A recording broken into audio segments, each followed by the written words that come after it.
아무래도 여러분들이 투표를 하진 않잖아요, 지금. 그러니까 좀 어려울 수 있는데, 얘네들을 외우라고 여러분 설명하는 건 절대 아니에요.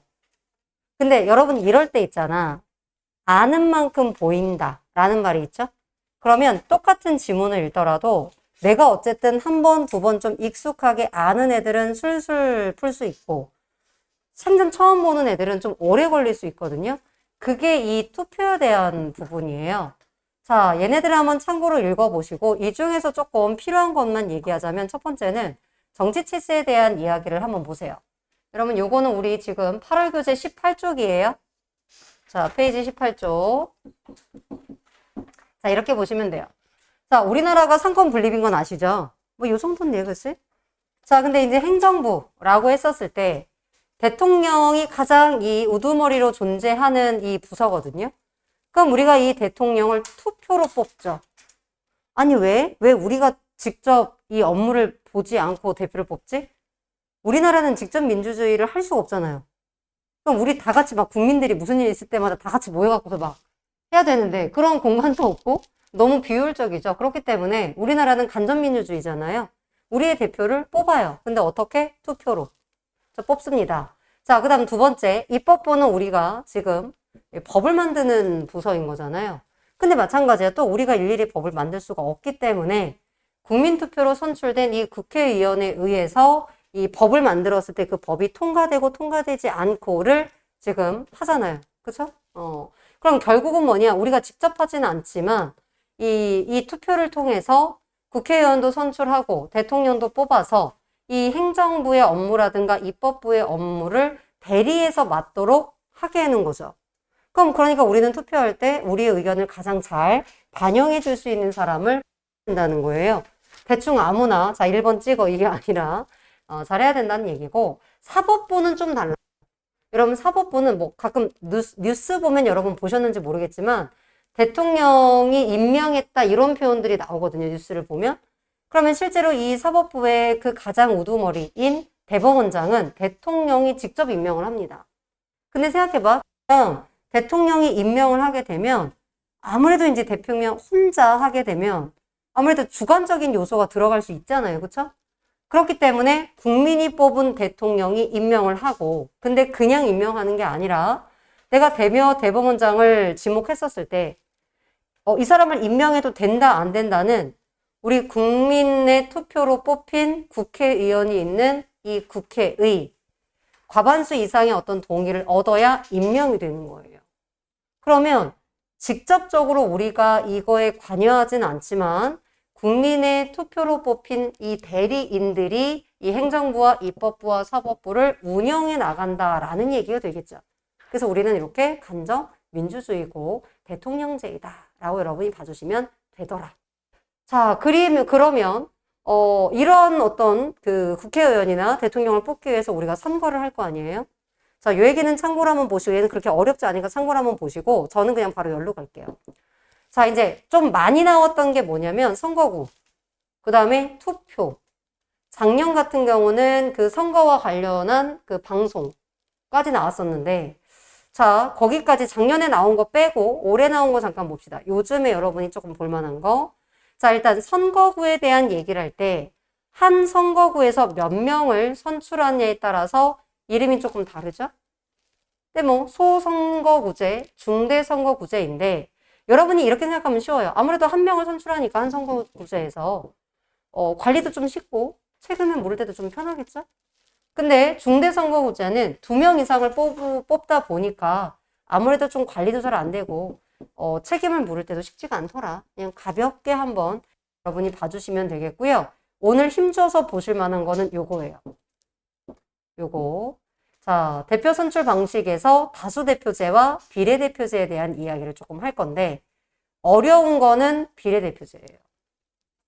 자, 단순 다수제는 말 그대로 그냥 표를 많이 얻은 애가 장땡이야. 절대 다수제는 일정한 비율을 득표해야 돼요. 근데 이 절대 다수제가 다시 둘로 나눠집니다. 결선 투표제랑 선호 투표제인데 선호투표제는 말 그대로 나의 선호도 1, 2, 3을 정해서 그 투표할 때 선호도를 반영하는 거예요. 결선투표제는 과반수 이상의 표를 얻어야만 선출이 됩니다. 만약에 A, B, C가 뒤쪽에 예문을 보면서 얘기를 할까요? 자, 뒤쪽에 예문을 보시면 이거 보세요. 자, 이제 이렇게 되어 있을 때 바로 뒷장 그 노란색 단순 다수제는 만약에 이제 투표를 했는데 득표율이 이렇게 됐더라. 그럼 아까 뭐라고 했죠? 무조건 표가 많은 사람이 당선이라고 했죠. 그럼 누가 당선이 돼야 돼? A가. 그쵸? 45%니까 가장 높잖아요. 자, 절대 다수제는 좀 줄여볼까? 너무 좀 깨지는데. 네. 절대 다수제는 다시 두 가지로 나눴는데, 자, 얘는 예를 들어서 A, B, C에 세 명의 후보가 있었단 말이야. 자, 그런데 투표를 했더니, 자, 요렇게 비율이 나왔어요. 자, 그럼 여기서는 누가 당선이 돼야 되죠? 당선된 사람이 없어요. 아까 결선투표제는 아까 뭐라고 했죠? 앞에 보시면 일정 비율을 넘어야 되는데 결선은 과반수 이상을 얻어야 되잖아요. 근데 여기 지금 보시면 얘네는 과반수가 안 되죠. 얘네들은 지금 과반수가 안 돼요. 자, 그래서 어떻게? 재투표를 합니다. 누구랑 누구가? 3위는 이미 떨어졌어요. 3위는 떨어지고 1, 2위를 가지고 재투표를 합니다. 그러면 누구랑? A랑 B가 투표를 하게 되겠지. 자, 투표를 했더니 자, 55%가 나왔으니까 얘는 뭐가 되죠? 재투표를 해서 과반수가 나온 애가 어떻게 되는 거예요? 당선이 되는 거고 만약에 과반수가 안 되면 다시 하겠죠. 괜찮아요? 자, 이렇게. 자, 선호투표제는 지금 보시면 알겠지만 내가 누구를 더 선호하는지 이렇게 1순위, 2순위, 3순위, 뭐 3순위, 1순위, 2순위를 매긴 다음에 그걸 집계해서 당선자를 발표한다라고 생각해 주시면 됩니다. 그래서 얘네들은 그냥 가볍게 아, 이렇구나. 어차피 개념이 다 써주잖아요. 그쵸? 써줬을 때 적용할 수 있느냐 없느냐이기 때문에 얘네들은 크게 문제가 되진 않고요. 여러분이 문제가 되는 거는 비례대표제예요. 조금 복잡합니다. 얘가. 그래서 비례대표제는 얘를 지문을 보면서 설명을 해줄게요. 같은 얘기이기 때문에 그냥 한 번에 지문을 보면서 설명을 해주도록 하겠습니다. 자, 뒷장 한번 넘겨보세요. 자, 뒷장 한번 넘겨보시면 자, 우리 좀 전에 했던 단순 다수 대표제에 대한 이야기가 있고 그리고 예를 들어줍니다. 자, 그러면 이런 단순 다수 대표제가 문제점이 있다라는 거예요. 자, 여러분이 대부분 첫 문단을 읽을 때 집중할 거는 뭐냐면 이 글에서 무엇을 얘기하고 있고 앞으로 어떻게 전개될 것인가를 잘 보셔야 되거든요. 그러면 문학은 우리가 원래 문제 풀기 전에 문제를 먼저 보잖아요. 근데 비문학은 사실 딱히 그럴 필요는 없어요. 왜냐?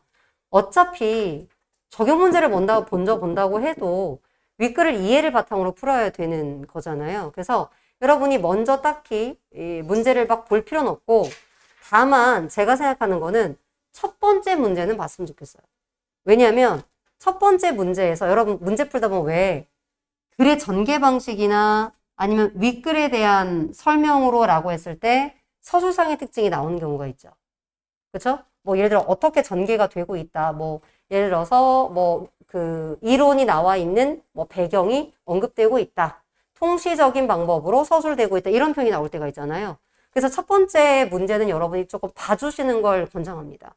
근데 첫 번째 그 문제가 없고 바로 얘처럼 내용 문제가 들어간다. 그럼 보통은 뭐냐? 서술상의 특징 문제가 없어요. 그럼 내용에 집중하시면 돼요.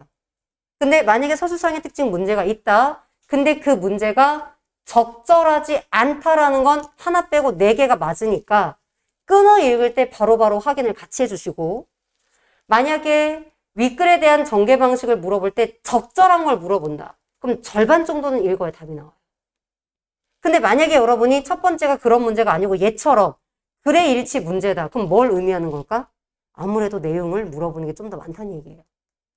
심지어 어휘 문제가 없는 경우도 있어요. 다 내용 문제로 세뇌 문제를 배치하는 경우도 있거든요.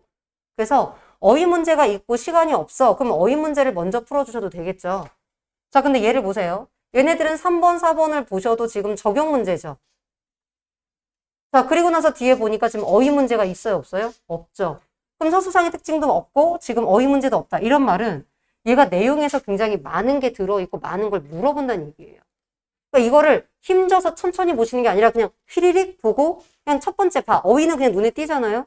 첫 번째 문제 서술상의 특징이 없어. 어휘 문제 없어? 내용에서 그냥 빡 내겠다는 거겠네? 그 정도. 그럼 어차피 둘 중에 하나예요.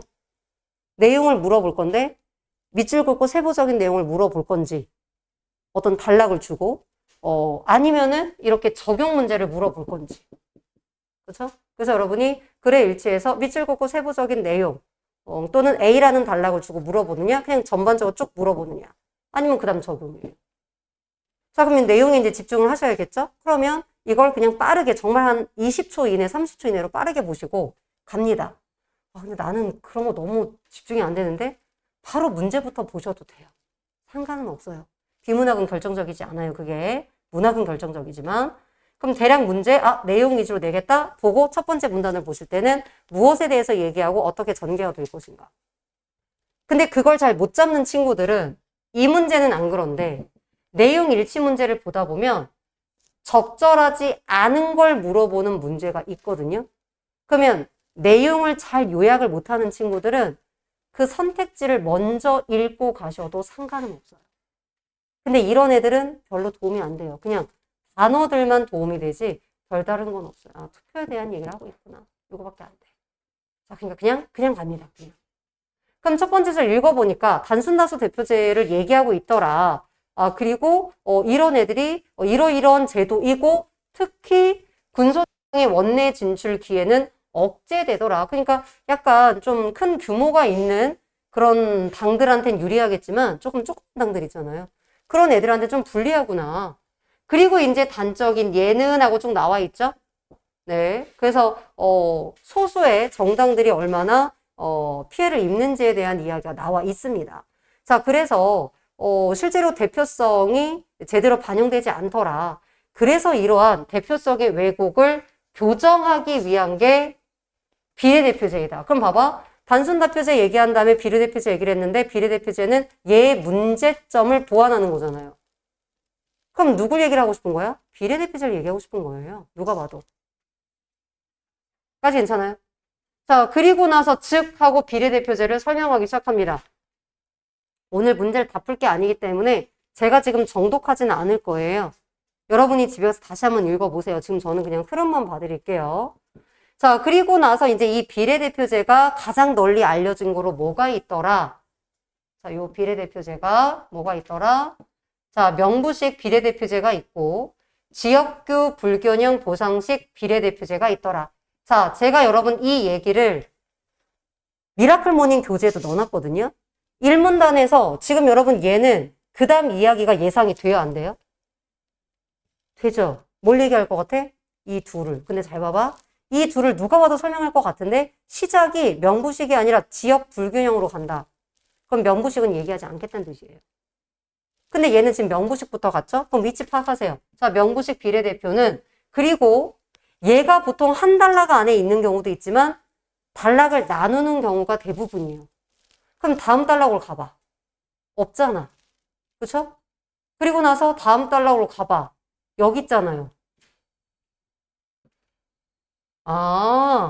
지금 대충 이야기의 지금 길이를 보니까 이 두 가지로 나눠서 얘 자세하게 쭉 설명하고 얘 자세하게 쭉 설명하고 마무리하는 형식이네. 보이죠? 그럼 여러분이 끊어 읽을 때 어디서 끊어 읽으면 좋겠어요? A까지 읽고 끊어 읽으시면 무난하겠죠. 아니면 난 그것도 너무 힘들 것 같아? 그러면 A 바로 앞에 끊어 읽고 A까지 끊어 읽고 문제 풀고 뒤를 풀어주셔도 되겠죠. 방법은 다양해요. 이렇게 얘기하면 어떤 친구들은 선생님 저는 끊어 읽으면 내용의 흐름이 잘 안 잡혀요. 근데 이거는 사실은 상관없거든요. 끊어 읽든 쭉 읽든. 근데 내가 왜 끊어 읽으냐고 하냐면 요즘의 지문의 트렌드가 많이 어렵진 않아. 그 말은 바꿔 말하자면 뭐냐면 끊어 읽어도 내용의 흐름을 잡는 데는 문제가 없어요. 근데 오히려 선택지가 까다로워져요. 3학년 애들 비문학 지금 수능 완성 이거 풀리잖아요? 거의 다 맞아요. 그래서 우리 같이 무슨 얘기 하냐면, 야, 이렇게 나오진 않을 거야. 이렇게 나오면 다 난리나. 너무 쉬워서. 지문이 일단 어렵지 않고, 문제도 뭐냐면, 이걸 다 맞는 친구들은 적더라도 애들이 틀려봤자 하나씩밖에 안 틀려요. 근데 그걸 대부분 틀리는 애들이 적용 문제에서 틀리는 경우도 있지만, 문제가 안 오려면 적용 문제도 안 틀려요. 그럼 여러분들이 뭐냐면, 놓치는 부분이 있거든. 그러니까 놓칠 때 어떻게 하냐면, 끊어 읽었을 때 만약에 정보를 이렇게 두 문단에서 비교하는 거랑 전체 비교하는 거랑 다르잖아요. 그리고 여기서 문제에서 A, B를 줬어. 그리고 나서 뒤를 보니까 A 하나 딱 문제 주고 B 문제 딱 하나 줬어요. 그럼 얘를 왜 굳이 A, B를 한꺼번에 읽은 다음에 푸냐는 거야, 내 말은. 그쵸? A 이해하시고 그냥 바로 여기 적용시켜요. 그리고 나서 B 읽고 바로 얘 풀어요. 왜 그러면 안 되는데? 그럼 여기까지 풀었는데 더 이상 뒤를 안 읽어도 문제 푸는데 지장이 없어. 심지어 내가 1, 2번 했는데 답이 나왔어. 그러면 B 이후를, 물론 여긴 읽어야 되지만, 이 B 이후를 안 읽어도 되겠죠. 그쵸? 그렇기 때문에 여러분들이 이거를 좀 끊어서 읽을 수 있는 지문은 좀 끊어 읽어주시고, 다만 과학기술에서 어떤 원리나 방법을 설명하는 거 있잖아요. 우리 전에 배웠던 데이터 같은 거. 그런 부분들은 끊어 읽을 때 조심하셔야 돼요. 왜냐면 글 전체가 하나의 원리를 설명하는 경우도 있고, 아니면 그게 두 개의 원리로 나눠서 설명되는 부분도 있기 때문에 그런 경우는 조심해야 되겠지만, 인문예술이나 사회문화는 사실은 그렇게까지 여러분 썩 문제되지는 않습니다. 자, 저는 A까지만 읽고 여러분 같이 A를 풀어보고 마무리할 거거든요. 자, 더 읽어볼게요. 자, 그럼 우리는 이제 비례대표제에서 명부식 먼저 한번 보자. 자, 그러면 얘는 일단 각 정당이 자기 당 후보의 명부, 그러니까 이름이 적힌 책이잖아요. 어떤 그런 거. 자, 그 명부를 말이죠. 우리한테는 누가 있어요. 하고 알려주는 거야. 그럼 유권자가, 이 A라는 정당에는, 지금 수연이도 있고, 인우도 있구나. 난 인우 싫은데? 그럼 이제 A 정당에 지지하지 않는 거죠. 그쵸? 그럼 내가, 여기 보니까 막 성윤이도 있고, 막, 지금 승훈이도 있어. 성윤이는 좀 그런데, 어쨌든 쏘쏘인데 얘는 좋아. 그럼 적어도 싫은 애는 없잖아. 그러니까 비정당을 뽑을 수도 있겠지. 진심 아닌 거 아니죠? 네. 자, 그래서 이제 이런 걸 참고해서 투표를 하는, 사람한테 투표하는 게 아니야. 정당한테 투표합니다. 그 명부를 참고해서 정당에 투표를 합니다. 자, 그러면 그 정당이, 이제 얘네가 투표를 하니까 A정당, B정당, C정당이 얻는 득표의 비율이 있겠죠. 비율에 따라서 자리를 배분하는 거예요. 그럼 예를 들어서, 자, 이제 이런 글들은 뭐냐? 앞에서 보통 생각해봐. 얘가 무슨 말인지 우리는 몰라. 그럼 이야기가 어떻게 분명히 전개되냐면 개괄적인 설명을 주고 무조건 예를 들어줘요. 심지어 이렇게 길이가 길 때는. 근데 예를 들어 얘가 빠져 있을 수 있어요. 그러면 그 얘가 어디로 들어가 있을까요? 보기에 들어가 있어요. 무슨 말인지 이해되시죠? 그러니까 없다고 두려워하실 필요 없어요. 자, 그러면 여기까지 여러분 보셨죠? 자, 순위를 매겼어요. 자, 예를 들어서 전체 의석이 100자리면 얘네가 40, 30, 20, 10을 차지했다. 그럼 이거 퍼센테이지대로 그대로 자리를 주면 되죠. 문제 안 되죠? 근데 이럴 수 있죠? 정당이 50명이야. 근데 40%여서, 30%여서, 20%여서. 그럼 우리 정당 C 정당이 50명인데 20석밖에 없어. 그러면 누구한테 이 국회의원 자리를 주겠니? 라는 거죠. 그래서 얘네들이, 이 정당들이 뭘 하냐면 장의당 후보의 명부를 제시할 때 지네들끼리 사전에 순위를 매겨요. 1, 2, 3, 4, 5, 6 이렇게 매긴다는 거야. 그럼 그래서 우리가 50명이니까 50명의 순위를 매겼죠? 근데 자리가 20석이 할당이 되면 몇 번까지? 20까지만 당선인 거예요. 별거 아니죠? 안 어려워요? 그 얘기를 여기까지 합니다. 그러니까 얘를 이해했으면 이 예컨대는 대충 읽어도 돼요. 자, 그 다음 하지만 이제 전환되겠죠? 자, 문제는 뭐냐면 실제 선거에서 이렇게 딱 40, 20, 30으로 나눠지는 게 아니에요. 뭐가 있어? 소수점 자리가 있어요. 소수점 자리가. 그럼 이 소수점을 어떻게 반영할까? 어떻게 쪼개? 20.5% 하면은 자리 반 개. 그럼 네 몸을 반 잘라서 앉혀? 그건 아닐 거 아니야. 그럼 어떡하지? 자, 그거에 따라서 어떻게 반영하냐에 따라서 다시 이야기를 나눕니다. 자, 그게 첫 번째가 뭐야? 최다 잔여표 방식. 그 다음 두 번째가 최고 평균 방식. 여러분, 여기까지 지금 보시면 대충 구조도 보이죠?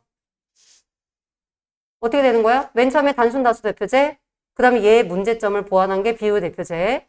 얘를 다시 크게 두 가지로 나눴는데 그 중에 명부식을 다시 명부식 비례 대표제 중에서 소수점을 처리하는 방식을 가지고 다시 둘로 나눴더라. 이렇게 되는 거잖아요. 구조가 보이는 것들은 조금 여러분 파악할 때 쉬워요.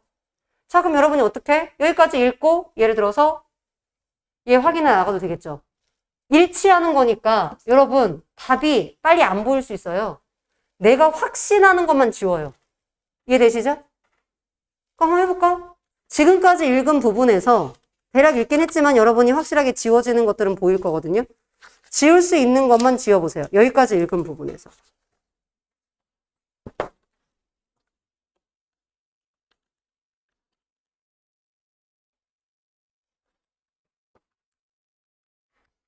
자, 1번에서 지울 수 있는 부분만 지워보세요.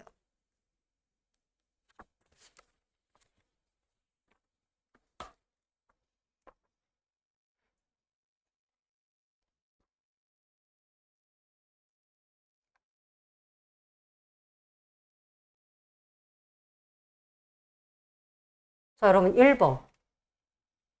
지금 소수분배 방식에 대한 얘기를 다 읽진 않았죠, 그쵸? 3문단에 더 자세히 나와 있지만 소수분배 방식으로 총 의석수가 변화가 될까요? 100자리가 있는데 갑자기 150자리로 가? 그런 일은 없어요, 그쵸? 근데 내가 확신이 없어. 그럼 물음표 하셔도 돼요. 여기로 나는 충분히 변화를 야기하지 않을 것 같은데 왜냐면 얘는 고정돼 있으니까 아니 100명을 뽑기로 했는데 갑자기 150명을 뽑을 수는 없는 거잖아요. 그래서 여러분들이 얘를 충분히 이거 확인할 수 있는데 하면 지워지고 나는 더 읽어 이 문단밖에 아니고 더 읽을까? 그럼 물음표. 자, 두 번째 유권자의 선호에 비례해서 의석도 그와 같은 비율로 구성돼야만 대표성이 향상된다. 자, 1문단 한번 볼까요? 1문단. 1문단을 조금 날려 읽었으니까 1문단을 보시고 될까요? 안 될까요? 제가 날려 읽은 부분에 이 얘기가 있어요. 찾은 사람.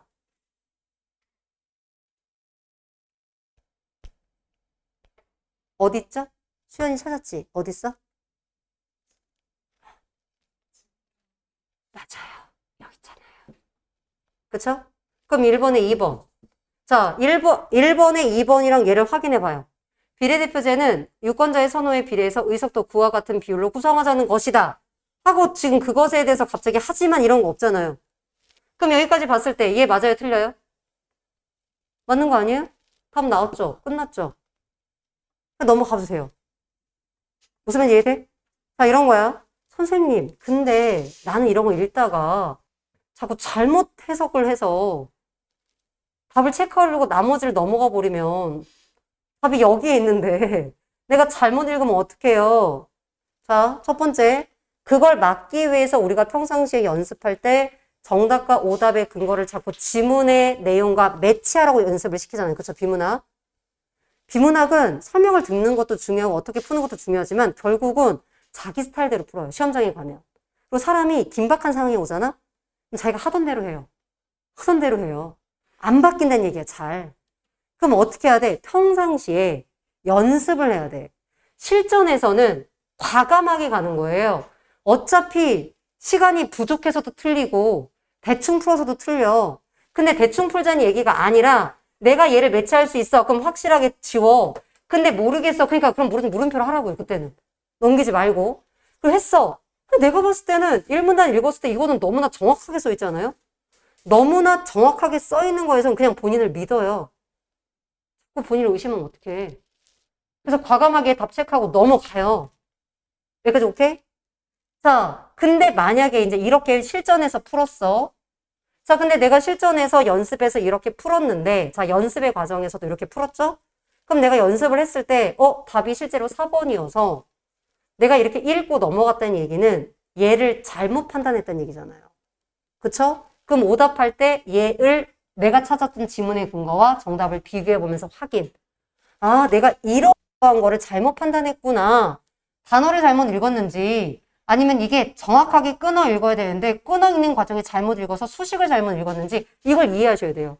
그리고 나서 그럼 내가 얘를 읽었을 때는 걔를 과연 찾아서 매치할 수 있었는지까지 확인. 그 연습이 되면 다시 그게 누적이 되면 실전에서 잘 풀겠죠. 그럼 실전에서 과감하게 넘어가요. 맞았어. 오케이. 근데 실전에서 틀렸네? 그럼 실전에서도 시험이 끝난 다음에, 시험 중이 아니라 시험이 끝난 다음에 다시 오답을 해보시면 되죠. 여러분이 지금 시간을 들여 공들여서 오답하는 이유는 실전에서 이 과감성을 위한 거예요. 맞잖아. 근데 이걸 왜 망설여? 이걸 왜 붙들고 있냐고. 자, 이렇게. 자, 이제 올라갑니다. 자, 가볼게요. 자, 그럼 어떻게 하냐? 첫 번째. 자녀 대표제 방식. 그러니까 여기 이 뒤쪽에 여기 문제에 바로 이렇게 지문을 붙여놨거든요. 여기 보면서 할까요? 요거. 제가 이걸 다 풀어드리진 않을 거예요. 제가 일정 부분 설명하고 여러분이 읽고 나머지를 풀고 제가 설명을 해드릴게요. 자, 자녀표, 최다 자녀표 방식에는 자, 여러분 얘는 지금 소수점을 처리하는 방법이었어요. 그쵸? 자, 의석 한 표를 얻기 위해서 필요한 표수. 이거예요? 쿼터예요. 자, 이제 개념부터 나오네요. 쿼터라는 게 있대요. 자, 그러면 필요한 표수를 계산한 다음에 각 정당의 득표를 그 쿼터로 나눈다라는 거예요. 그러면 정당의 득표가 있는데, 아이고. 이런 애들을 여러분 지문 속에 저는 어떻게 하면 명이잖아요. 그쵸? 그럼 만약에 지문을 분명히 여기에 본문에 A라고 써 있다면 문제 속에 A가 있다는 얘기죠.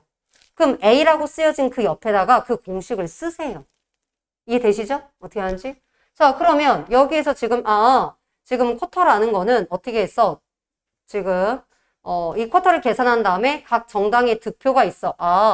정당의 득표가 있어. 그 득표를 쿼터로 나눈대 라는 얘기가 있대요. 쿼터는 자, 그리고 다시 쿼터 얘기로 갑니다. 쿼터는 뭐라고? 자, 모르시면 다시 앞으로 가세요. 한 석을 얻기 위해서 필요한 표수구나 하고 다시 쿼터는 총 유효 득표 수를 그러면 투표가 있어. 이것을 총 의석수 이게 쿼터래. 까지 괜찮아요? 근데 이때 이 쿼터로 어디 갔어? 나눈 까다 쿼터는 이렇더라.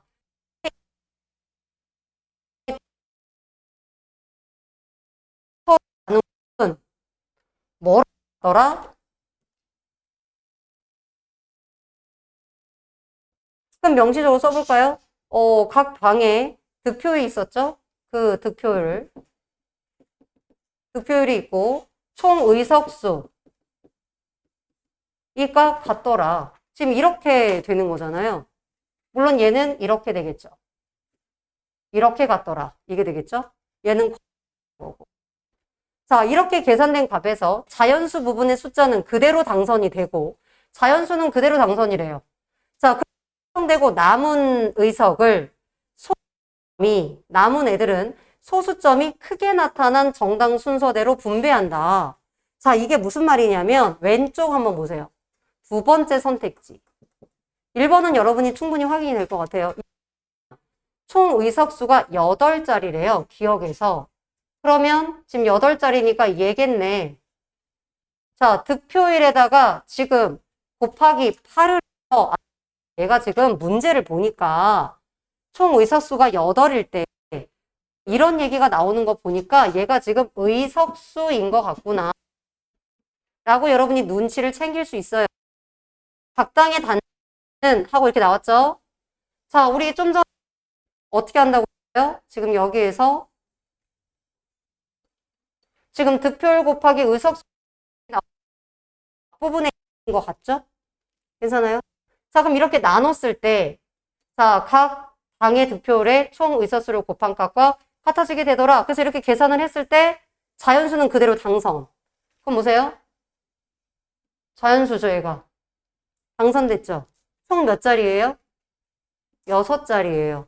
몇 자리가 비죠? 2자리가 비죠. 그럼 2자리는 어떻게 한다고 했죠? 소수점에서 확인을 할 건데 소수점이 크게 나타난 애로 분배한대요. 그럼 여기 중에서 지금 소수점이 제일 큰 애가 누구죠? 얘죠. 그럼 얘한테 한 자리 주는 거죠. 그 다음 또 큰 애가 누구예요? 얘죠. 그럼 또 한 자리 주는 거죠. 괜찮아요? 그럼 몇 자리일까요? A가 몇 자리? A 몇 자리? A 세 자리, 맞아요. B는 몇 자리? B 몇 자리? B. 두 자리. 괜찮아요? 자, C 몇 자리? 왜 두 자리죠, C가? 자연수랑 소수점 부분 때문에. 그 다음에 얘는 한 자리. 그럼 얘는? 맞잖아요. 그럼 질문을 바꿔볼게요. 만약에 여기 이제 총 의석수가 9개라고 칩시다. 자, 그러면 얘는 세 자리, 두 자리, 한 자리, 이렇게 되겠죠. 그럼 몇 자리죠, 지금? 똑같이? 6자리 아니에요? 자, 그럼 여기서 질문.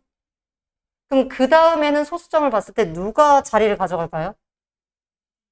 그쵸? D. 얘가 한 자리. 그 다음? 그 다음? A. 그 다음? C. 끝났죠? 산수를 틀리지 않은 이상. 네. 그럼 A 몇 자리야, 총? 4자리. B는 2자리. C는 2자리. D는 한 자리네요. 그럼 만약에 의석수가 9개가 되면 A당이 되게 유리하네요. 그쵸? 나머지는 별 차이가 없잖아요. 근데 총 의석수가 9자리로 되는 경우에는 A가 유리하겠네. 이거 밑에 문제도 있습니다. 지금 꾸면 되죠? 그러니까 지금 이게 되게 어려워 보이지만 차분히 하면 맞출 수 있어요. 까지 괜찮아요? 자, 그러면 지금 제가 여기까지 설명을 했잖아요. 자, 나머지 요 밑에 읽어보시고 A의 요 아랫부분, 자, 요거 읽어보시고 지금 이 문제 바로 한번 풀어보세요. 3번. 요만큼만 마저 읽으시고 지금 3번 문제 더 풀어보세요. 답이 몇 번일지.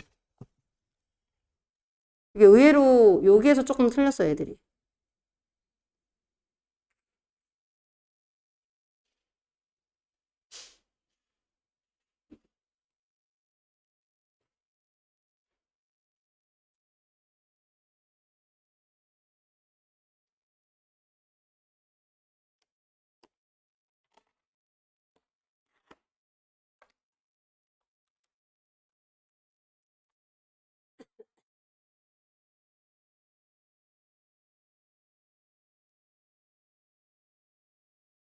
일단 1, 2, 3번 먼저 확인해 주시고 기억에 대한 얘기니까. 그리고 이제 마저 읽고 니은을 확인해 주시면 되겠죠?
이게 2번, 3번, 5번을 이해하는 게 관건이에요.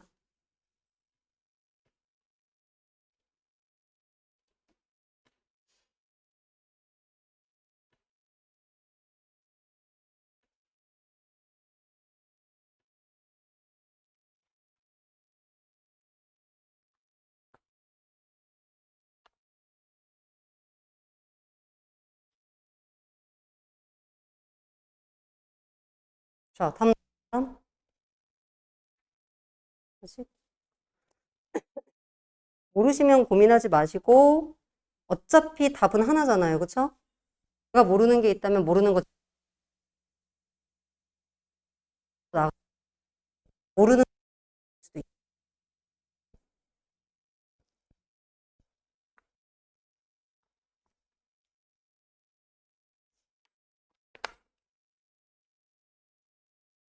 맞출 수 있을 것 같은데.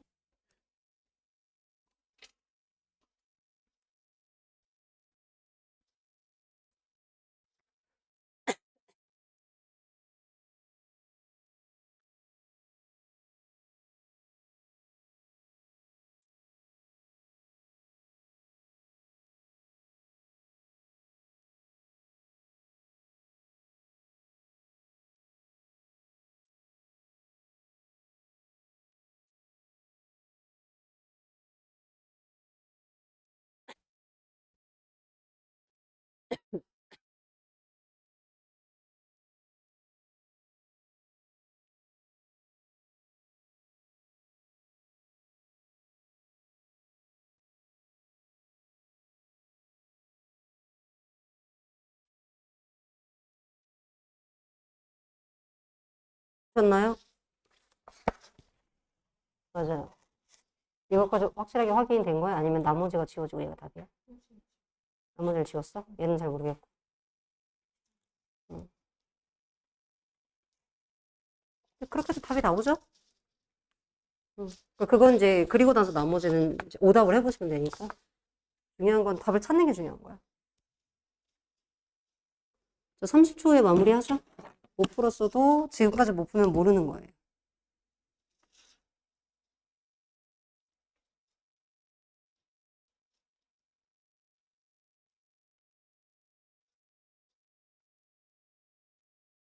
지금 남은 게 뭐뭐 남았어? 3번에? 응. 그쵸. 2, 3, 5가 관건이라서.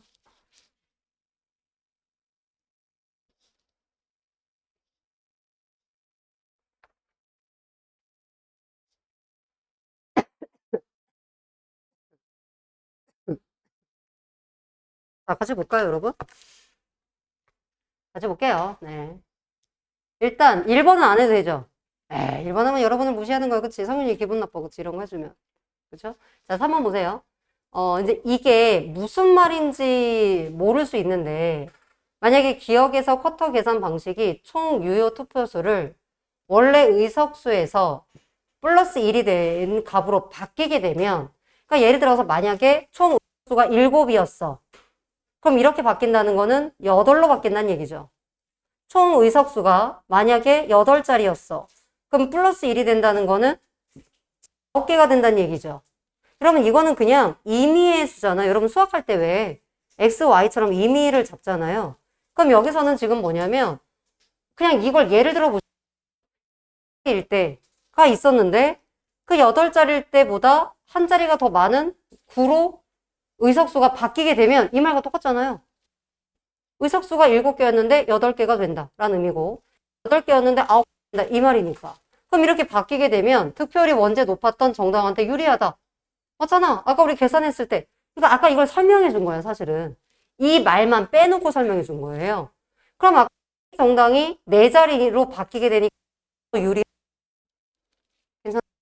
그러니까 지금 이 out이라는 이 숫자를 여러분이 숫자로 이렇게 명시할 때는 분명해지지만 숫자가 아니라 이제 이런 식으로 여러분이 표현을 하면 이게 지금 이렇게 해석수가 바뀌는 표현으로 받아들이고 나와 있는 이 적인 사례를 보고 비교해 주시면 얘가 지워지게 되는 거예요. 자, 그리고 4번을 답으로 한 사람은 을 써야 돼. 여기 있으니까요. 설명 안 해도 되죠? 그대로 들어갑니다. 자, 문제는 뭐냐, 이제? 여기까지 여러분이 지웠다. 분명히 2번, 3번, 5번이 관건이 되는 거거든요. 그럼 내가 만약에 5번을 판단할 수 없다면 2번, 3번을 판단해야 된다. 근데 1번, 4번으로 갔다. 아예 이상하게 지금 읽은 거야. 이 셋 중에 하나인데 적어도 내가 봤을 때는 2번 정도는 이해를 하셔야 되고 아마 3번, 5번이 남았을 것이다. 자, 근데 이때 내가 계속 모르겠다. 그냥 찍으세요. 고민하지 마. 50대 55 그냥 찍어. 자, 답은 5번인데 자, 보세요. 나에서 총 8석을 배분을 할 때 자, 그럼 8자리를 지금 나눠줘야 되는 거예요. 아시죠? B의 당선자 수와 C의 당선자 수는 동일하다. 그럼 어떻게 나눠주는지 한번 봅시다. 자, 아까 어떻게 한다고 했어요? 얘는 일단 일정한 수열을 정해서 그 숫자들로 얘는 일씩 커지는 거네요. 그쵸? 자, 이걸로 지금 각 당의 득표수를 나눠요. 그리고 나서 그 값을 지금 이렇게 A정당, B정당, C정당으로 해서 쭉 나열해 놨잖아요. 나열해 놓은 다음에 그 다음 어떻게 하느냐? 그 값 중에서 가장 큰 값을 나타낸 정당부터 순서. 자, 그럼 봐봐. 개를 봤을 때 이 개고 누가 제일 높죠? A가 이 숫자로 괜찮아요? 그럼 이제 그 정당부터 순서대로잖아요. 그럼 그 다음 높은 숫자를 갖고 있는 게 누구예요? A, B, C, D 중에 누구예요? 가장 높은 거 그 다음에? B죠. 그럼 B가 갖고 있는 거예요. 그 다음 높은 애가 누구죠? 다시 A네요. 맞죠? 맞죠? 네. 그러니까 가끔 이렇게 산술 잘 못 찾아요. 자, 그 다음에 6, 8, 5보다 작은 거. 그 다음 뭐죠? 이거잖아요. 네, 여러분 숫자를 잘못 동그랗으면 얘기하세요. 자, 6, 3, 지금 아직 자리니까 6, 3 밑에는 뭐가 있어요? 4, 7. 그쵸? 4, 7이 있네요. 자, 그 다음 4, 7 밑에는 4, 5. 아직 6자리잖아요. 2자리 더 있죠? 자, 그 다음 누구죠? 4, 5 밑에는 3, 4. 아니다, 3, 4가 있네요. 3, 4. 그럼 이미 여기는 4자리네요. 자, 그 다음 3, 4보다 아래에 있는 애 3, 3이 되겠네요. 그러면 8자리. 그러면 A는 4자리, B는 2자리, C는 1자리, D는 1자리 이렇게 된다고요.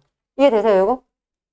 그러니까 이거를 정당별로 늘어놓은 다음에 그냥 숫자가 큰 애, 중복되는 거 빼고 숫자가 큰 애부터 찾으시면 돼요. 그러면 그 다음에 이제 개수를 세주면 되죠. A는 4개, B는 2개 이런 식으로 세주면 되죠. 그러면 B당의 당선자 수와 자 B는 얼마였어? 아까 2였잖아요. 자 C는 얼마였어요? 1이었잖아요. 그러면 같다라고 볼 수가 없겠죠. 괜찮아요? 이렇게. 그래서 얘가 답이 어렵지만 만약에 나머지를 이해하셨다면 나머지가 아니니까 얘가 답 이렇게도 갈 수 있다고요. 자, 내가 얘를 틀렸다. 지금 약간 적용 부분에서 조금 부족한 거예요. 자, 요런 거 얘보다 좀 더 쉬운 게 얘예요. 얘가 좀 더 어렵거든요. 4번은 조금 더 쉬워요. 그래서 요 정도는 여러분이 할 수 있지 않을까 싶거든요. 그래서 마찬가지입니다. 이거를 지금 설명한 아까 이 투표 방식을 다 이해해라 라는 의미로 쓴 게 아니에요. 왜? 어차피 여러분이 그 많은 지식들을 다 외울 수가 없어요. 근데 한 번이라도 보면 조금 여러분 심리적인 안정감이 있으니까 봤다고 맞추는 거 아니잖아요. 그럼 내신 100점 맞아야 되는데. 그렇죠? 그래서 여러분이 한번 해보시고 얘가 질문이 없거나 선택지 하나만 질문이 있을 수 있어요.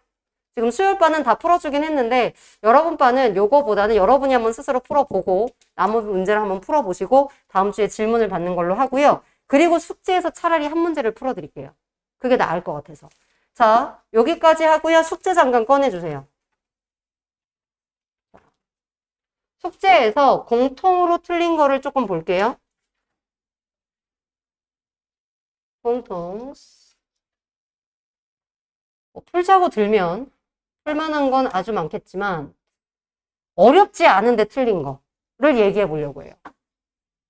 자, 여러분 지금 숙제들을 다 풀어줄 수 있는 시간적 여유가 없기 때문에 넘어가는 부분들이 있는데 미라클 모닝을 하는 친구들은 미라클 모닝 할 때 숙제 가져가서 질문해 주시고 미라클 모닝을 안 하는 친구들은 저와 개별적인 시간 약속을 잡고 질문하러 오시면 돼요. 아셨죠? 미라클 모닝 시간 피해서 질문 오시면 되니까 혹시 오늘 다 하지 못하고 넘어가는 부분들은 여러분들이 꼭 이거 오답, 답지 보고 오답해 보시고 모르시면 질문하러 꼭 와라. 이게 어쨌든 중요한 문제를 나름대로 선별해서 넣기는 하는데 이걸 다 풀어주자니 너무 시간이 오래 걸리고 안 하자니 찝찝해서 몇 개만 골라서 가는데 여러분들이 요거를 조금 좀 주체적으로 좀 하셔야 된다. 요 얘기고요. 지금 대표적으로 보면 요거 기술 부분을 잠깐만 볼게요. 기술 부분을 보면 뭐 이제 요런 것들 여러분 여러 가지 문제가 있어요. 근데 뭐 3번, 15번. 이런 문제가 사실 틀릴 정도의 수준은 아니거든요. 근데 13번을 틀린 사람은 내가 봤을 때 이 슬라이딩 윈도우 프로토콜을 잘 이해하지 못한 게 아닌가 싶어서 어렵지 않았는데 틀리는 걸 차라리 설명할게요. 왜냐면 어려운 거는 솔직히 말하면 개별 하셔도 돼요. 근데 오히려 애들이 어려운 건 설명을 해줘도 그 다음에 맞을 확률이 낮거든요. 근데 조금 난이도가 어렵지 않은 애들은 맞출 수 있어요. 자, 얘 봐봐. 문제를 보는 동안 문제 속에 이미 써 있잖아요. 그러니까 여러분들이 얘도 마찬가지예요. 문제를 풀 때 와 봤어. 와. 아, 얘는 같아. 그럼 넘어가서 다른 지문을 먼저 푸세요. 그리고 나서 얘를 풀 건데 내가 아까 뭐라고 했죠? 첫 번째 문제 뭐라고 그랬죠? 내용일치 문제죠. 서술상의 특징 문제가 없어요. 그리고 나서 여러분이 넘겨보니까 얘는 어휘 문제가 있네. 아, 이 지문은 버려야 될 것 같아. 그럼 차라리 얘라도 풀고 넘어가세요. 아셨죠? 얘는 밑줄만 보면 되니까. 자, 나머지는 다 내용 문제일 거예요. 저는 여기만 확인하고 문제를 풀도록 하겠습니다. 자, 앞에는 날리고, 자, 이제 아까 ACK는 필요하니까 설명하자면 요거 수신 측의 응답이라는 게 ACK죠? 이런 밑에 슬라이딩 요 얘기. 그러니까 이런 것들은 지금 끊어서 읽으시면 되게 좋은 건데 한번 보세요. 자, 이 송신 윈도우에 저장된 데이터의 관리는 일반적으로 이 데이터의 전송이 순서 번호로 이 순서 번호를 기반으로 이루어지는 이것에 의해서 진행되는데 자, 얘는 어떻게 하냐면 낮은 순서의 번호부터 차례로 데이터 전송이 처리된다는 거예요. 뭐 0, 1, 2 아니면 뭐 1, 2, 3이 있다 그럼 1부터. 자, 그리고 이 응답. 자, 여러분이 봐봐. 읽었는데 얘가 뭔지 모르겠어. 으로 가서 다시 보세요. 뭔지를. 그쵸? 그래서 읽으실 때 여러분이 모든 개념을 다 외울 수가 없기 때문에 모르면 다시 가서 개념을 찾아보시면 되고 그래서 모르는 개념들은 여러분이 체킹을 해두셔야 찾을 때 빨리 찾을 수 있겠죠. 자, 그럼 응답이 오면 이런 얘기잖아요. 자, 회신에 따라서 윈도우에 새로 추가될 데이터의 순서 번호도 순차적으로 높은 번호로 이동한다. 1번에서 2번, 2번에서 3번 이 얘기인 거죠. 뭐 여기까지 여러분 다 이해하셨을 것 같아요. 이 과정에서 순서 번호에 해당하는 데이터들이 수신 측에 전송이 된다. 자, 근데 만약에 자, 아까랑 똑같죠? 기본 일반적인 진술이 나오고 구체적인 예를 들어줬잖아요. 그러니까 여기가 이해가 안 되면 너무 고민하지 마시고 그냥 열어 가세요. 앞에가 이해가 됐어. 그럼 얘를 그냥 가볍게 날려 읽고 그냥 바로 문제로 가시고. 자, 그리고 보세요. 이 문제를 보고 나면 여기 그대로 이 그림들이 나와 있잖아요. 지문에 그림이 있거나 보기에 그림이 있을 때는 이 내용이 연결된 걸 잘 찾아보시는 게 좋아요. 윗글의 내용을 그대로 그림으로 옮긴 거예요. 읽은 다음에 제가 설명하겠습니다. 자, 보세요. 예를 들어 순서 번호의 최대값이 9까지 있대요. 그리고 송신, 보내는 거죠. 송신 윈도우의 크기는 9개를. 자, 3개예요. 이 크기가 3인 데이터를 전송할 경우에 자, 그러면 송신 윈도우의 크기가 3인 거죠. 자, 그러니까 맨 처음에 전송할 때 어떻게? 이 3만큼, 즉 0, 1, 2, 3. 아, 송신 윈도우의 크기가 3인 데이터라는 게 지금 이런 뜻이구나라고 이해할 수 있잖아요. 자, 그걸 전송한대요. 자, 그리고 나서 응답이 왔어. 만약에 0에 대한 응답이 도착을 했어요. 그러면 이 0번의 데이터를 어떻게 한대요? 송신 윈도우에서 삭제가 되는 거죠. 그럼 얘는 원래 3개를 가지고 보낼 수 있는데, 말하자면 한 자리가 빈 거죠. 그럼 그 다음에 어떻게 하죠? 그 다음 숫자, 아까 추가될 데이터의 순서 번호도 순차적으로 가니까 그 다음 뭐로 가요?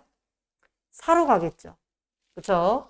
자, 그래서 이제 삭제되고, 3번 데이터가, 자, 4가 아니죠? 0, 1, 2니까 3이 되겠죠?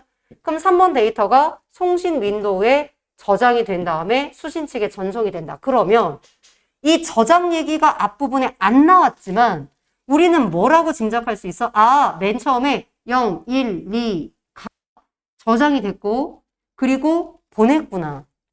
근데 그 중에 하나가 응답이 왔을 경우 응답원에는 윈도우에서 삭제하고 그럼 한 자리가 빌 거 아니에요?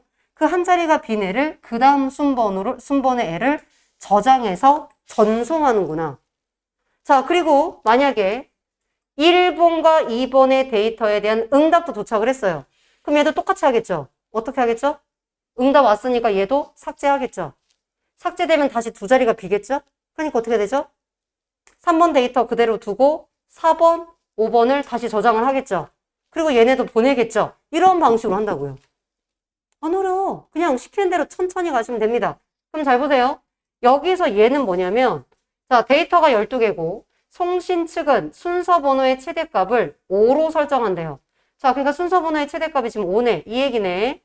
자, 그 다음 이걸 이용해서 데이터를 전송하려고 하는데 전송 데이터에서 송신 윈도우의 데이터의 저장 상태를 도식화한 거고 밑에 보시면 이게 저장된 거죠. 어라? 앞에랑 똑같지 않아요? 이게 몇 개 저장할 수 있죠? 맞아요. 3개. 속삭이는 거야. 자, 3개가 저장되어 있는 상태예요. 이게 저장되어 있는 상태야.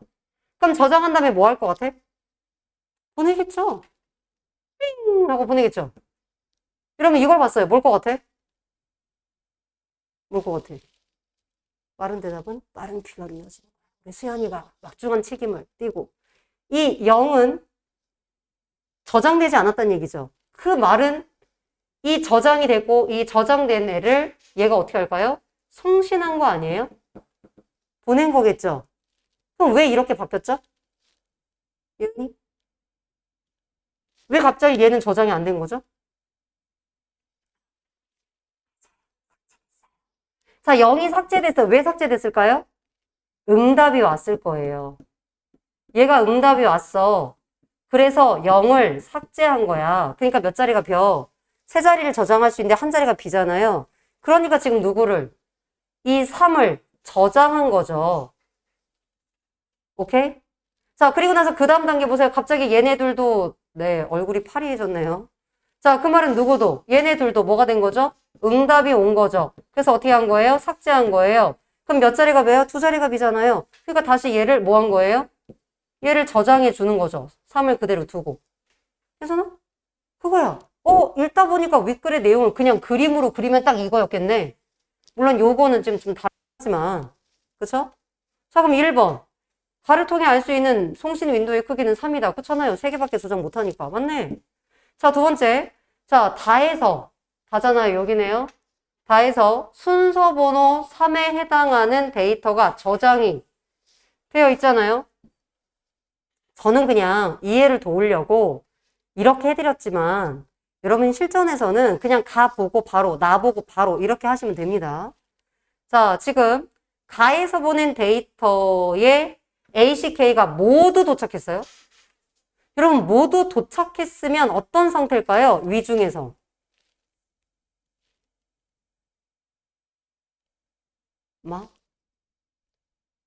라겠죠. 라에서 충분하죠. 이건 새로 저장된 거니까. 자, 얘가 모두 도착했다면 얘는 라겠죠. 자, 모두 도착했으니까 지금 얘네가 다 삭제된 거 아니에요. 모두 도착했으니까 지금 0에서 2가 모두 삭제된 상태잖아요. 잠깐만. 저는 것은 가에서 보낸 데이터 얘가 모두 다죠. 다죠?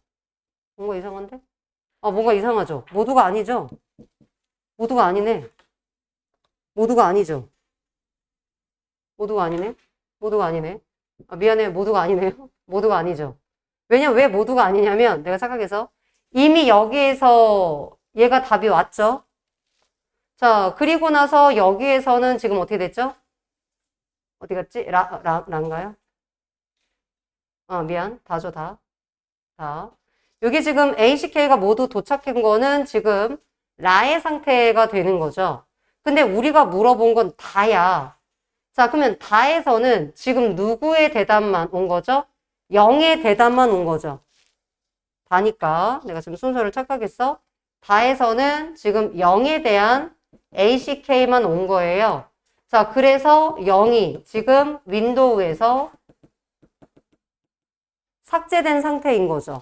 삭제됐고 그 자리만큼 3이 저장이 된 거고 ACK가 모두 도착해서 삭제가 되려면 라의 단계가 와야겠죠. 괜찮나요? 자, 그렇기 때문에 요거는 다의 관계가 아니라 라에 해당하는 내용이기 때문에 2번이 틀린 내용이 되는 거죠. 자, 다른 거에 비해서 실제로 얘는 되게 심플합니다. 그쵸? 밑에까지 더 안 가도 여러분 답은 나오겠죠. 괜찮아요? 그래서 이렇게. 그래서 여러분들이 조금 이렇게 원리가 나와 있는 그림이 있는 경우들은 얘도 마찬가지입니다. 네. 원리가 나와 있는 이 그림이 나와 있는 경우는 좀 매치해서 조금 이해를 하시면 좋을 것 같더라. 자, 까지 혹시 자 이렇게 비문학 하나 풀어봤고요. 혹시 문학을 잠깐 보시면 문학에서 요거 하나만 볼게요. 자, 문학에서는 지금 23쪽 이것도 내 생각에는 틀리지 않을 것 같은데 의외로 많이 틀렸는데 여러분 여기 나오는 태강 소저가 화빙선이에요. 화빙선. 화빙선인데 여기서는 태강 소저로 이름이 나왔고요. 자, 요거 한번 볼게요. 지금 앞에 내용을 간단하게만 잠깐 볼게요. 우리 이미 앞부분의 줄거리에 나왔던 내용과 크게 다르지가 않습니다.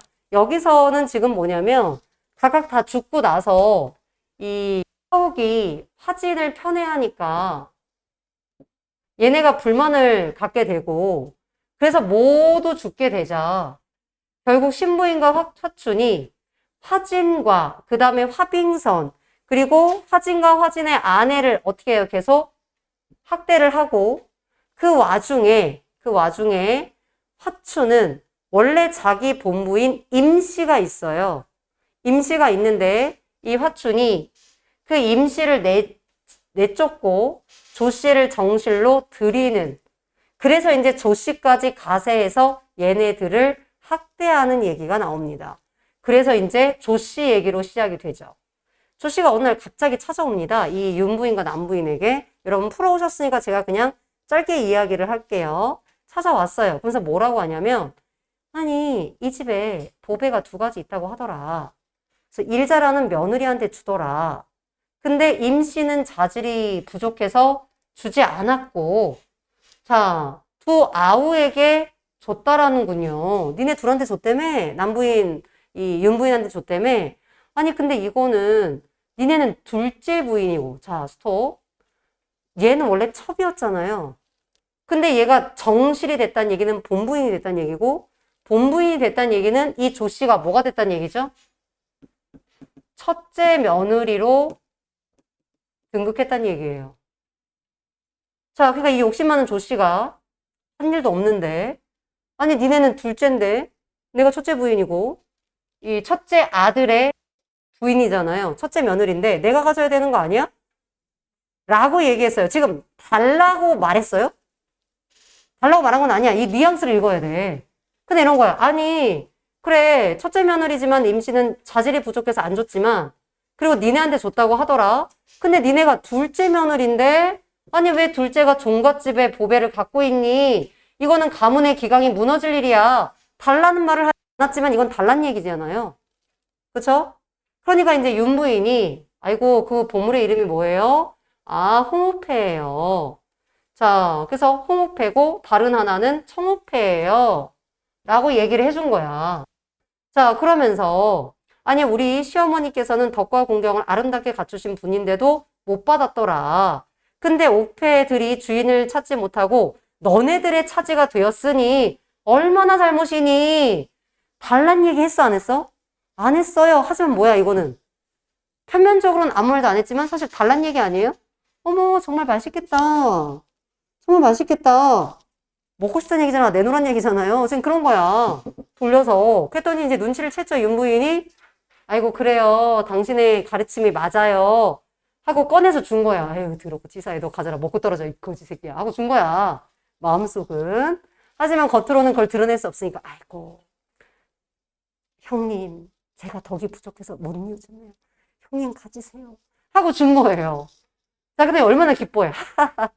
그리고 이제 남씨를 쳐다봤겠죠. 남부인. 달라고. 근데 남부인은 정색한 거야. 그리고 아무 말도 하지 않았어요. 얘는 안 주고 싶은 거예요.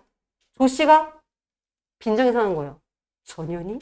하고 지금 붐을 머금고 가버렸겠죠. 그래서 어떻게? 구박을 하게 됩니다.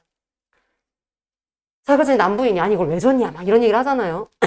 그래서 윤부인이 막 울면서 이제 남편이 감옥에 갇혀 있어요. 아니 우리 남편도 스스로를 보존하지 못하는데 우리가 이걸 남편한테 의논하고 뭐 하면 그렇지 않냐. 그냥 줘버리자. 우리가 어떻게 지금 시어머니랑 조씨랑 화춘한테 맞춰서 이걸 지킬 수 있을 것 같냐? 못 지킨다. 그냥 주자. 이렇게 얘기하는 거예요. 자, 그 이야기 하나. 그리고 이제 이야기가 약간 전환되죠? 조씨가 임씨, 원래 본부인의 뒷담화를 하고 있습니다. 자, 윤부인의 지금 보면 알겠지만 성격이 나오죠. 얘는 그냥 적당히 싫지만 쑥구리. 근데 남부인은 역시 뭐예요? 의기롭죠. 전현이 욕을 해? 우리 첫째 며느님을. 근데 임부인은 착했으니까. 얘가 이제 조씨가 임소저의 뒷담화를 하고 있으니까 얘가 붐을 참지 못하고 막 정색해서 막 뭐라고 했어요. 아니 어떻게 그런 심한 말을 하나요? 자, 조씨의 표정이 변했습니다. 자, 그리고 신부인이, 여러분 신부인 누구예요? 시어머니잖아요. 신부인이 아니 넌 제가 큰 며느리인데 네가 뭐라고 낭자라고 하면서 지금 큰 며느리한테 뭐라고 해? 이렇게 말을 한 거죠. 어쨌든 시어머니가 어른이잖아요. 이 소설의 특이한 점이 뭐냐면 시어머니한테 대들지 않아요.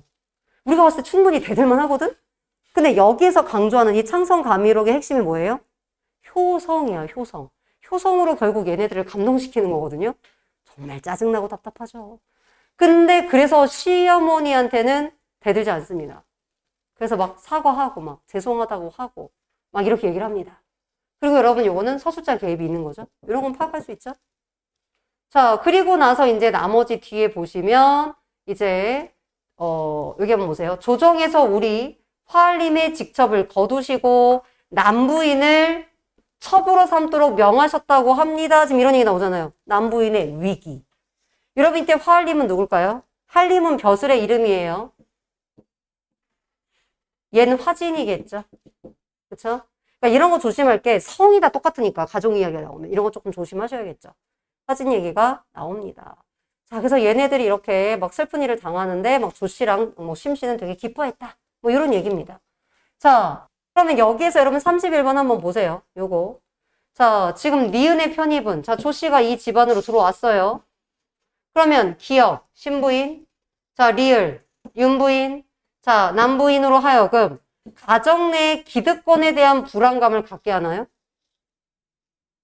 자, 여러분, 신부인은 이미 자기가 여기서 최고야. 거스를 자가 없어요. 그러니까 기득권에 대한 불안감을 갖게 한다는 게 말이 안 되죠. 자, 그리고 나서 가정 내에서의 기득권이라고는 하지만 여러분 윤부인과 남부인도 그닥 그렇게 갖고 있는 건 없었죠. 계속해서 이 신부인과 화춘한테 구박을 받고 있었습니다. 그래서 얘가 편입됐다라고 해서 얘네들로 하여금 이 기득권에 대한 불안감을 갖게 하는 거는 아니에요. 그래서 얘는 적절하지 않더라 라는 겁니다. 기득권은 이미 갖고 있는 것에 대한 건데 얘는 일단 얘가 가장 대빵이고 같은 라인이잖아요. 얘는 잃을 게 없어요. 얘네들은 더 나빠질 수는 있겠지만 이미 얘가 그렇게 갖고 있는 게 없고 그리고 얘네들은 화진의 부인인데 화춘의 부인과 직접적인 건 없습니다. 그리고 이미 갖고 있는 어떤 기득권 자체가 없어요. 네. 이거는 상관이 없더라. 자, 요 정도 내용을 이해하셨으면 나머지들은 제가 봤을 때는 풀 수 있지 않을까. 까지요. 자, 일단 여기까지 마무리하고요. 아까 어휘 테스트, 복습 테스트 다 아는 사람들은 사진 찍어서 보내주시고 마무리하고 사진 찍어서 보내주시고 다 한 사람들은 검사 맞고 가시면 되고요. 질문 있는 사람들은 남아서 질문하셔도 됩니다. 자, 요번 주 숙제는 얘를 다 풀어 오시는 거예요. 다 풀어 오시고 요번 주 어휘는 그 문학 용어들을 조금 넣어드렸습니다. 지금 기존의 어휘가 좀 너무 쉬운 것 같아서 문학 어휘랑 그 다음에 동음 이의어, 다의어를 넣어드렸어요. 그래서 기존에 했던 것보다 조금 어려울 수 있습니다. 잘 살펴서 공부 꼼꼼히 해서 오세요. 여기까지요.